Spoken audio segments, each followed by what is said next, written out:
So in this video I'm doing another update on my Ficus benjmina plant, and with me turning it into a bonsai. So it's been 2 months since the last video, which was I think the 14th of August. So it's now the 17th of October. So it's 2 months later. As you can see, a lot of the growth from the last one is now hardened up. It's a lot thicker, less lush, and the overall growth has slowed down a lot. This is partly because it's reached a better root to shoot ratio, so it hasn't got that vigorous growth, but also because it's now October, there's less light, less warmth, so it's slowing down a little. But it's still inside in a warm windowsill, so it should slowly grow throughout the summer. So it's getting a bit thick, but I would like it to be quite dense anyway, like a proper dense tree canopy, so I'm not too bothered about that. I'm not gonna take anything out to thin it unless it's really overlapping and rubbing against anything, then I'll leave it. Or if it just looks awkward, then I'll take it out. As you can see, it's thickening up nicely at the base here. We're getting a decent thickness of stem. It's getting almost as thick as my pinky now, which is good. So starting to make it look a bit more like a bonsai.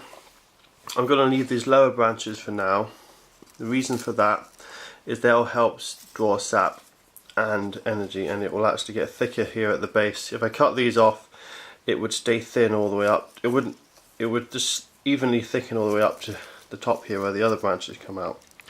Whereas if I leave these, it will actually taper better, so it will be wider here, then narrow a bit more, then narrow a bit more, as it has to have a bit more stem to provide the extra, a bit more trunk to provide these stems, so that will help with the tapering. So I'll leave that for now. I may get rid of them later, I may keep them, I'm not sure yet. But for today, I'm just going to cut it back a little bit, make it a bit more compact so it stays better on my windowsill, but also has a more bonsai shape. So yet again, I've put cardboard down because the sap does drip a lot. So I'll start off with the lower one, I think. I just want to keep this a bit smaller, so I'm just going to trim that back there. What that will do is encourage it just to be a bit stockier, and it will make this appear thicker. I'll go to the next lower branch, which is actually quite nicely branched now, you can see. Got a lot of branching, so all I'm going to do on this one is cut it back here, just to also encourage more branching.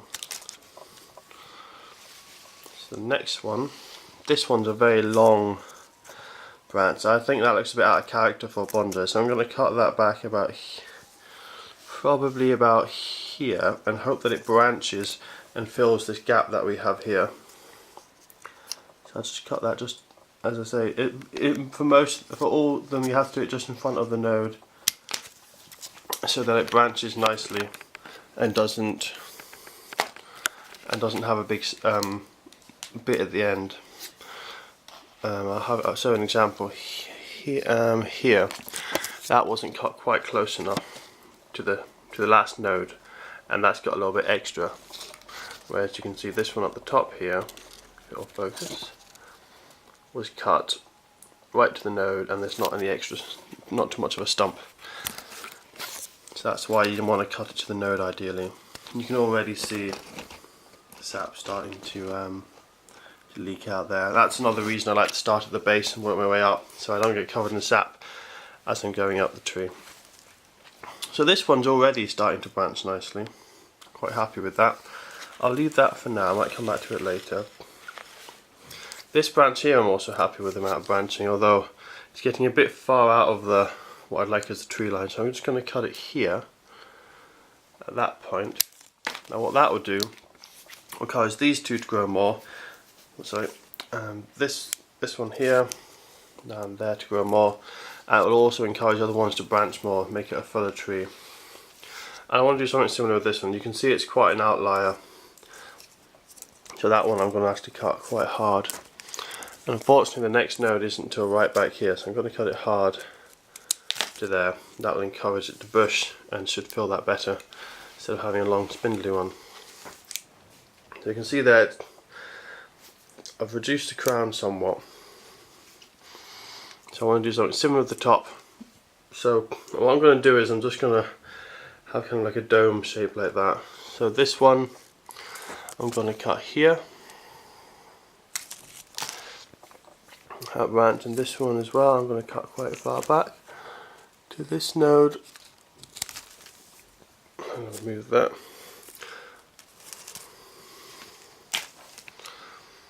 And I've got my tallest stem there, which I think I will cut to here because it's already branched lower down. And what that's going to do is we'll have a couple of leaders coming out there. So as I said, I left this one in at first. I think I will cut this back because it is a bit of an outlier. That'll hopefully branch out there and build that lower space a bit denser. This will hopefully also encourage smaller leaves as well, because the leaves are still really quite large. I'll try not to feed it for a while now, and hopefully with the less light and less feed it will grow slightly smaller leaves. If they're still really large, what I can do is I'll defoliate it in spring, but that's quite risky, so I'm going to leave that for now. But that's what I'm going to leave it as you can see. That looks a lot better already, a lot more compact, a lot more like a bonsai. So I'll leave you guys with that, and I'll try and get back to you in a few months' time when it needs the next prune.